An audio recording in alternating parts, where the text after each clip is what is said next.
Abonne-toi à la chaîne si ce n'est pas encore fait, ça ne te coûte rien. Et n'oublie pas de laisser un like, c'est gratuit et ça soutient énormément la chaîne. Aujourd'hui, une énorme information de dernière minute concernant le Barça risque de faire beaucoup parler. Mais avant de découvrir cette révélation, faisons le point sur les principales actualités du FC Barcelone et du monde du football. Commençons immédiatement. Le FC Barcelone dispose actuellement d'une excellente opportunité pour récupérer Jean Virgili grâce à une clause particulièrement avantageuse, rendue possible après la relégation de Majorque. Si le club catalan décide d'activer cette option, le transfert coûterait un peu plus de 7 millions d'euros, notamment grâce au pourcentage de 40% que le Barça conserve sur une future revente. Plusieurs scénarios sont déjà étudiés par la direction sportive dirigée par Deco concernant l'avenir du jeune ailier. Première possibilité, intégrer directement l'équipe première. C'est l'option privilégiée par le club. L'objectif serait de voir Jean Virgili rejoindre immédiatement le groupe professionnel dès la saison prochaine. Cependant, cette solution dépend avant tout des départs qui pourraient intervenir en attaque. Le Barça estime notamment que le jeune joueur pourrait récupérer la place laissée vacante si Rooney Bargi venait à quitter le club lors de ce mercato. Deuxième scénario, un prêt. Le Barça pourrait tout d'abord racheter définitivement le joueur avant de l'envoyer dans un autre club afin qu'il poursuive sa progression. L'idée serait de lui permettre d'enchaîner des matchs au plus haut niveau et d'accumuler de l'expérience. Une mission qui serait plus compliquée à Barcelone compte tenu de la forte concurrence offensive avec des joueurs comme Rafinha et les autres éléments déjà présents dans l'effectif. Troisième option, une revente immédiate. Cette possibilité consiste à lever l'option d'achat autour de 7 millions d'euros, puis à revendre rapidement Jean Virgili à un autre club pour un montant supérieur.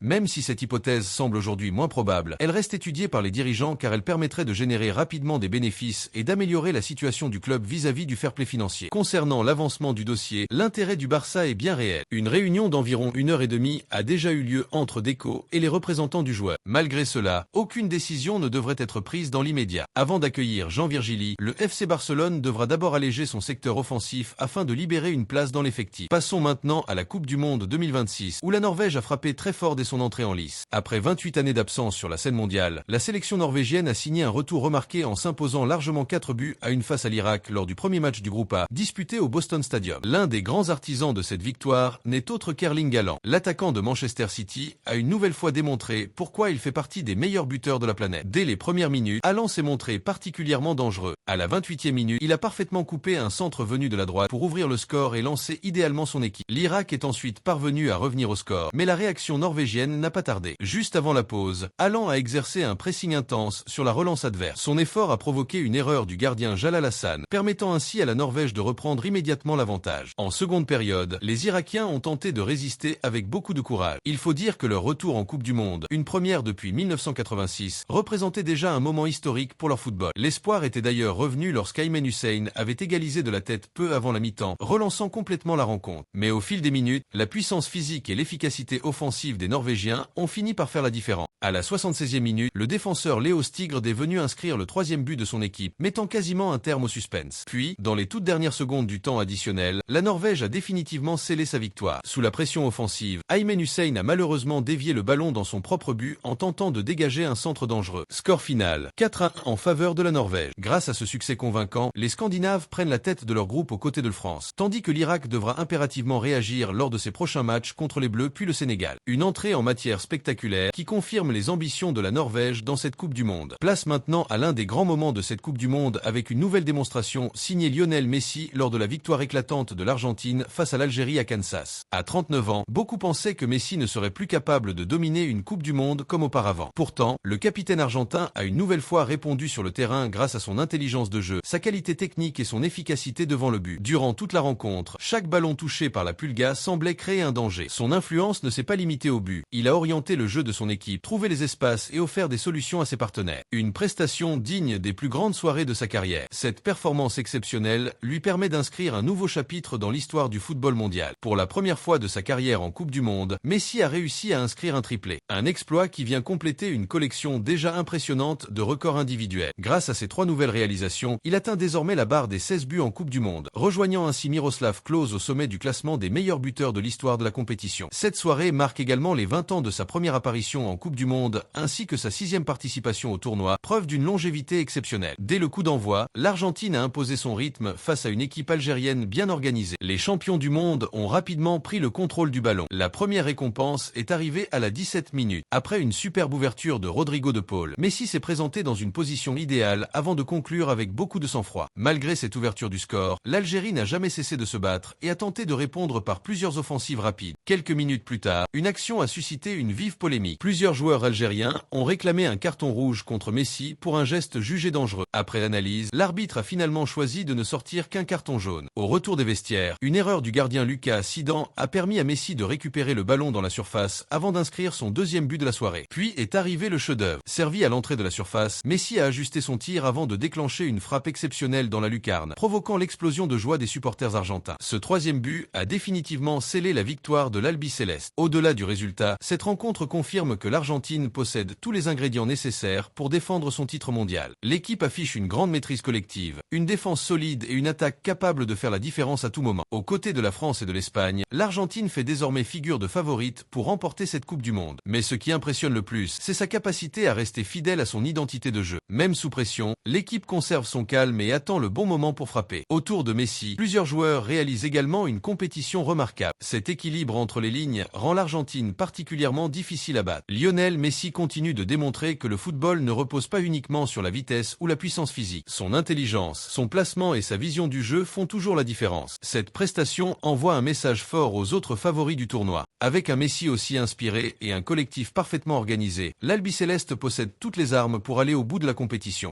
Et vous, pensez-vous que Messi soulèvera une nouvelle fois la Coupe du Monde? Ou voyez-vous plutôt la France, l'Espagne ou une autre nation mettre fin au rêve argentin? Donnez votre avis dans les commentaires. Bernardo Silva rejoint le Real Madrid. Le Real Madrid a bouclé l'arrivée de Bernardo Silva dans une opération particulièrement rapide. L'international portugais arrive libre après la fin de son contrat avec Manchester City et signe jusqu'en 2028. Le rôle de José Mourinho a été déterminant dans ce dossier. L'entraîneur madrilène a personnellement appelé le joueur afin de lui présenter son projet sportif, ce qui a convaincu Bernardo Silva de rejoindre la capitale espagnole. Le Barça, l'Atlético de Madrid et Benfica avaient également manifesté leur intérêt. Polyvalent, Bernardo Silva peut évoluer au milieu de terrain, sur les ailes ou derrière l'attaquant. Son intelligence de jeu, sa qualité technique et sa régularité en font un renfort majeur pour le Real Madrid. Le Barça prépare des alternatives à Julián Álvarez. Si l'arrivée de Julián Álvarez ne se concrétise pas, le FC Barcelone dispose déjà de plusieurs options. Harry Kane, le buteur anglais, reste un rêve pour la direction barcelonaise. Malgré son âge, ses performances demeurent exceptionnelles. Le principal problème reste le Bayern Munich qui ne souhaite absolument pas s'en séparer. Junior Kroupi, l'attaquant de Bournemouth, est considéré comme l'un des plus grands espoirs de Premier League. À seulement 19 ans, il possède un énorme potentiel. Toutefois, son prix avoisinerait les 100 millions d'euros et plusieurs grands clubs sont également sur le dossier. Mikel Oyarzabal, l'attaquant de la Real Sociedad, apparaît comme l'option la plus réaliste. À 29 ans, il offre des garanties immédiates et son profil correspond aux attentes de Hansi Flick. Sa clause libératoire de 75 millions d'euros le rend également plus accessible que les autres pistes. En résumé, si le transfert de Julián Álvarez échoue et que la piste Joao Pedro reste trop coûteuse, le Barça devra choisir entre le prestige de Harry Kane, le potentiel de Junior Kroupi ou l'expérience de Mikel Oyarzabal. Merci pour votre soutien. N'hésitez pas à vous abonner, à liker et à partager la vidéo afin de faire grandir la communauté. À très bientôt pour une nouvelle actualité du Barça.